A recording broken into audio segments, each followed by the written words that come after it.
सभी को नमस्कार। बीसीसी एजुकेशन हब बक्सर में आपका सब स्वागत है। आज हम लोग चर्चा करेंगे क्लास 10th विज्ञान रसायन शास्त्र चैप्टर नंबर 1 से ऑब्जेक्टिव क्वेश्चंस को।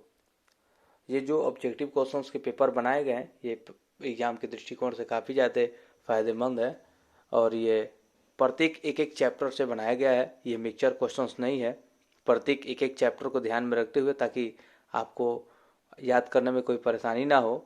और ये जो वीवीआई क्वेश्चंस है जो कि महत्वपूर्ण ऑब्जेक्टिव क्वेश्चंस है वहीं आपको यहाँ पे चुन कर रखा गया है ताकि आप इसे याद करें और एग्जामिनेशन सेंटर में आप जाके लगा के आए। हमें यहाँ तक ज़्यादा तक उम्मीद है यही क्वेश्चंस आपको बिहार बोर्ड के एग्जाम्स में पूछे जाएंगे, तो आप इस क्वेश्चन को बारीकी से देखिए, इसका फ़ायदा उठाइए और अपने कॉपी पे भी नोट कर लीजिए। तो चलिए हम स्टार्ट करते हैं रसायन शास्त्र यानी कि केमिस्ट्री चैप्टर नंबर 1 का जो ऑब्जेक्टिव है ये आप समझ लीजिए कि एनसीईआरटी बुक, भारतीय बोर्ड बुक और सीबीएसई बोर्ड के जो बुक हैं उनका ये निचोड़ लाया गया है। ये आपके मैट्रिक के एग्जाम में काफ़ी ज़्यादा हेल्पफुल मदद करेंगे, यानी कि काफ़ी ज़्यादा हेल्पफुल होंगे। इसलिए आप इस वीडियो को शुरू से अंत तक ले देखिए और इसका फ़ायदा उठाइए। चलिए तो हम स्टार्ट करते हैं केमिस्ट्री के चैप्टर नंबर 1 का क्वेश्चन नंबर 1। प्रश्न कर रहा है कि जो पदार्थ रासायनिक अभिक्रिया में भाग लेकर नए पदार्थ बनाते हैं क्या कहलाते हैं? तो ध्यान रखिएगा, अभिकारक कहलाते हैं। क्या कहलाते हैं? अभिकारक कहलाते हैं। यानी कि कह रहे हैं कि जो पदार्थ रासायनिक अभिक्रिया में भाग लेकर नए पदार्थ बनाते हैं। तो आप देखते हैं कि रासायनिक अभिक्रिया जब रासायनिक अभिक्रियाएं होती हैं तो वहाँ पे दो तत्व आ जाते हैं और दो तत्व अभिक्रिया करके एक नए पदार्थ का निर्माण करते हैं जिन्हें हम क्या कहते हैं? यौगिक कहते हैं। तो जो दो नए तत्व आए हैं अभिक्रिया करने के लिए तो वो दो जो नए तत्व भाग लेने आए हैं उनको क्या कहते हैं? तो अभिकारक कहते हैं। इनको इंग्लिश में रिकेंट कहा जाता है। जैसे कि आप समझ सकते हैं कि यहाँ पे आपका हाइड्रोजन है, यहाँ पे आपका हाइड्रोजन है और यहाँ पे आपका ऑक्सीजन है। तो ये दोनों आपका क्या बन जाएंगे? ये दोनों आपका क्या बन जाएंगे? अभिकारक बन जाएंगे। समझे? इनको इंग्लिश में क्या कहा जाता है? रिकेंट कहा जाता है। सेकंड नंबर क्वेश्चन है पोटेशियम डाइक्रोमेट के अम्लीय विलयन का रंग कैसा होता है? तो नारंगी होता है। पोटेशियम डाइक्रोमेट के अम्लीय विलयन का रंग कैसा होता है? तो नारंगी होता है। तीसरा नंबर क्वेश्चन है कि जब पोटेशियम डाइक्रोमेट में सल्फर डाइऑक्साइड गैस प्रवाहित की जाए तो विलयन का रंग नारंगी से कैसा हो जाता है? तो हरा हो जाता है। क्वेश्चन नंबर 4 देखते हैं जब कली चूना के एक ढेले पर जल गिराया जाए तो पर्याप्त मात्रा में क्या उत्पन्न होगा? तो ऊष्मा उत्पन्न होगी। क्वेश्चन नंबर 5 देखते हैं कि मोमबत्ती का मोम जलकर कौन सी गैस उत्पन्न करता है? तो कार्बन डाइऑक्साइड, जिसका रासायनिक सूत्र CO2 होता है। आप ध्यान पर रखिएगा तो कि कार्बन डाइऑक्साइड का रासायनिक सूत्र क्या होता है? तो CO2 होता है। अगला क्वेश्चन है आप लोग का क्वेश्चन नंबर 6 कि हाइड्रोजन और क्लोरीन के मिश्रण को सूर्य के प्रकाश में रखने पर कौन सा यौगिक बनता है? क्वेश्चन क्या है कि हाइड्रोजन और क्लोरीन के मिश्रण को सूर्य के प्रकाश में रखने पर कौन सा यौगिक बनता है? तो हाइड्रोजन क्लोराइड बनता है। क्या बनता है? तो हाइड्रोजन क्लोराइड। इसको HCl के नाम से जाना जाता है। इसका जो रासायनिक सूत्र होता है क्या होता है? HCl होता है। क्वेश्चन नंबर 7 देखेंगे। क्वेश्चन नंबर 7 है आपका कि मैग्नीशियम को वायु में जलाने पर क्या बनता है? मैग्नीशियम को वायु में जलाने पर क्या बनता है? जब हम मैग्नीशियम को वायु में लेकर आएंगे और वो फिर जब ऑक्सीजन के साथ अभिक्रिया करेगा यानी कि वायु के साथ अभिक्रिया करेगा तो क्या बनाएगा? तो ध्यान पर रखिएगा, मैग्नीशियम ऑक्साइड का सफेद चूर्ण बनाएगा। क्या बनाएगा? मैग्नीशियम ऑक्साइड का सफेद चूर्ण। इसको हम लोग जो मैग्नीशियम ऑक्साइड है इसका रासायनिक सूत्र MgO होता है। ध्यान पर रखिएगा। क्वेश्चन नंबर आपका 8 कर रहा है कि लौह चूर्ण और गंधक के मिश्रण को गर्म करने पर क्या प्राप्त होता है? क्या क्वेश्चन पढ़ रहा है कि क्वेश्चन क्या है? लौह चूर्ण और गंधक के मिश्रण को गर्म करने पर क्या बनता है? तो याद ध्यान पर रखिएगा कि आयरन सल्फाइड बनता है। क्या बनता है? Iron sulphide. आयरन सल्फाइड का रासायनिक सूत्र क्या होता है? FeS। आयरन सल्फाइड का रासायनिक सूत्र क्या होता है? FeS। आयरन सल्फाइड को एक और नाम से जाना जाता है फेरस सल्फाइड। आयरन सल्फाइड को एक और नाम से जाना जाता है फेरस सल्फाइड। क्वेश्चन नंबर 9 की तरफ बढ़ते हैं। क्वेश्चन नंबर 9 पढ़ते हैं कार्बन मोनोऑक्साइड ऑक्सीजन में जलकर क्या बनाता है? कार्बन मोनोऑक्साइड ऑक्सीजन में जलकर क्या बनाता है? तो ध्यान रखिएगा कि इसका उत्तर हो जाएगा कार्बन डाइऑक्साइड बनाता है। क्या बनाता है? तो कार्बन डाइऑक्साइड। कार्बन डाइऑक्साइड का सूत्र क्या होता है? तो CO2। क्वेश्चन नंबर 10 है कि सल्फर डाइऑक्साइड एवं ऑक्सीजन के बीच संयोग होने पर क्या बनता है? तो दोस्तों याद रखिएगा कि सल्फर ट्राइऑक्साइड बनता है। क्या बनता है? सल्फर ट्राइऑक्साइड बनता है। सल्फर ट्राइऑक्साइड का सूत्र क्या होता है? SO3 होता है। सल्फर ट्राइऑक्साइड का सूत्र क्या होता है? SO3 होता है। अब हम लोग नेक्स्ट क्वेश्चन को देखेंगे, जो 11 नंबर क्वेश्चन है ऑब्जेक्टिव का, उसे हम लोग देखते हैं। चलिए देखिए, क्वेश्चन नंबर 11 क्या कह रहा है? कली चूना जल से अभिक्रिया करके क्या बनाता है? तो कली चूना जल से अभिक्रिया करके क्या बनाता है? तो भखरा चूना बनाता है। क्या बनाता है? तो भखरा चूना बनाता है। यहाँ पे लिखा है कि ध्यान दे, यानी कि यहाँ पे ध्यान देने योग्य कुछ बातें हैं। क्या बातें हैं? तो कली चूना। तो कली चूना का जो रासायनिक नाम होता है वो क्या होता है? Calcium oxide. कली चूना का रासायनिक नाम क्या होता है? Calcium oxide. अब कैल्शियम ऑक्साइड का रासायनिक सूत्र क्या होता है? तो CaO। कैल्शियम ऑक्साइड का रासायनिक सूत्र क्या होता है? CaO। उसके साथ यहाँ पे भखरा चूना। भखरा चूना का रासायनिक नाम क्या होता है? तो कैल्शियम हाइड्रोक्साइड। कैल्शियम हाइड्रोक्साइड किसका रासायनिक नाम है? तो भखरा चूना का। इसका सूत्र क्या होता है? CaO2। उसके बाद क्वेश्चन नंबर 12 हम लोग देखते हैं। क्वेश्चन नंबर 12 कह रहा है कि सल्फर ट्राइऑक्साइड जल से संजो कर क्या बनाता है? क्वेश्चन नंबर 12 क्या है कि सल्फर ट्राइऑक्साइड जल से अभिक्रिया कर क्या बनाता है? तो इसका उत्तर सही उत्तर होगा सल्फ्यूरिक अम्ल बनाता है। क्या बनाता है? सल्फ्यूरिक अम्ल बनाता है। सल्फ्यूरिक अम्ल का जो रासायनिक सूत्र होता है H2SO4 होता है। यहाँ पे आप दोस्तों आप लोग एक बात ध्यान पर रखिएगा कि सल्फ्यूरिक अम्ल को अम्लों का राजा कहा जाता है। क्वेश्चन नंबर 13 है कि जल से विद्युत धारा प्रवाहित करने पर जल अपघटित होकर क्या बनाता है? जल से विद्युत धारा प्रवाहित करने पर जल अपघटित होकर क्या देता है? तो ध्यान रखिएगा हाइड्रोजन और ऑक्सीजन देता है। क्या देता है? हाइड्रोजन और ऑक्सीजन देता है। क्वेश्चन नंबर 14 की तरफ हम लोग बढ़ते हैं। तो क्वेश्चन नंबर 14 बोल रहा है कि सिल्वर नाइट्रेट के विलयन में सोडियम का विलयन डालने पर सिल्वर क्लोराइड को क्या बनता है? सिल्वर नाइट्रेट के विलयन में सोडियम क्लोराइड का विलयन डालने पर सिल्वर क्लोराइड और क्या बनता है? तो एक सिल्वर क्लोराइड बनता है, एक सिल्वर क्लोराइड बनता है, और एक पूछ रहा है कि और एक क्या बनता है, यानी कि इसमें दो बनता है। तो एक तो सिल्वर क्लोराइड बन गया, दूसरा क्या बनता है? तो सोडियम नाइट्रेट बनता है। क्या बनता है? सोडियम नाइट्रेट बनता है। तो सोडियम नाइट्रेट का सूत्र क्या हो जाएगा? रासायनिक सूत्र NaNO3। तो यहाँ पे दोस्तों ध्यान रखिएगा कि सोडियम नाइट्रेट का रासायनिक सूत्र क्या आता है?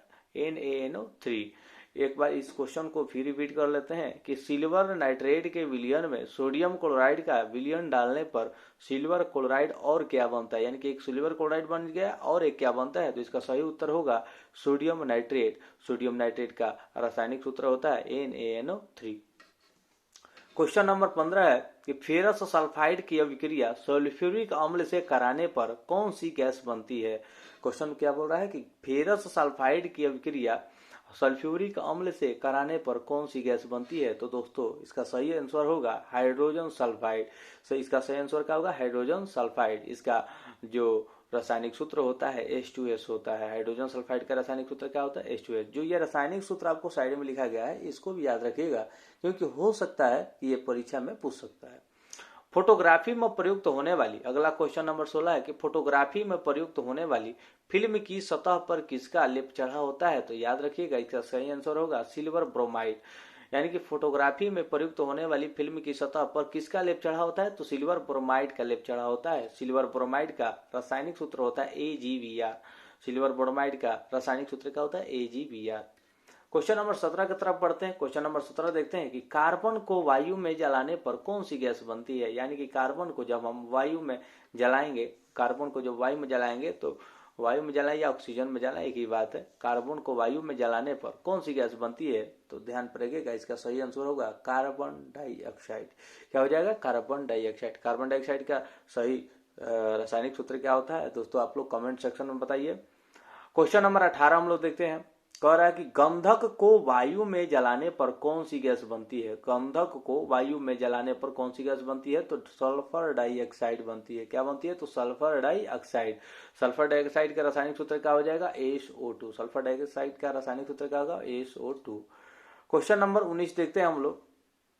क्वेश्चन नंबर 19 है कि हाइड्रोजन सल्फाइड और क्लोरीन के बीच कौन सी अभिक्रिया होती है? तो ऑक्सीकरण अवकरण अभिक्रिया होती है। हाइड्रोजन, क्वेश्चन नंबर 19 देखते हैं कि हाइड्रोजन सल्फाइड और क्लोरीन के बीच कौन सी अभिक्रिया होती है? तो इसका सही उत्तर होगा ऑक्सीकरण अवकरण अभिक्रिया होती है। क्वेश्चन नंबर 20 की तरफ हम लोग देखते हैं। क्वेश्चन नंबर 20 कह रहा है कि जिस पदार्थ का ऑक्सीकरण होता है उसे क्या कहा जाता है? जिस पदार्थ का, क्वेश्चन नंबर 20 है कि जिस पदार्थ का ऑक्सीकरण होता है उसे क्या कहते हैं? तो इसका सही उत्तर होगा अवकारक कहते हैं। क्या कहते हैं? अवकारक कहते हैं। क्वेश्चन नंबर 21 देखते हैं कि जिस पदार्थ का अवकरण होता है उसे क्या कहते हैं? क्वेश्चन नंबर 21 है कि जिस पदार्थ का अवकरण होता है उसे क्या कहते हैं? तो इसका सही उत्तर होगा ऑक्सीकारक कहते हैं। इसे क्या कहते हैं? ऑक्सीकारक कहते हैं। क्वेश्चन नंबर 22 की तरफ हम लोग पढ़ते हैं। क्वेश्चन नंबर 22 है आपका,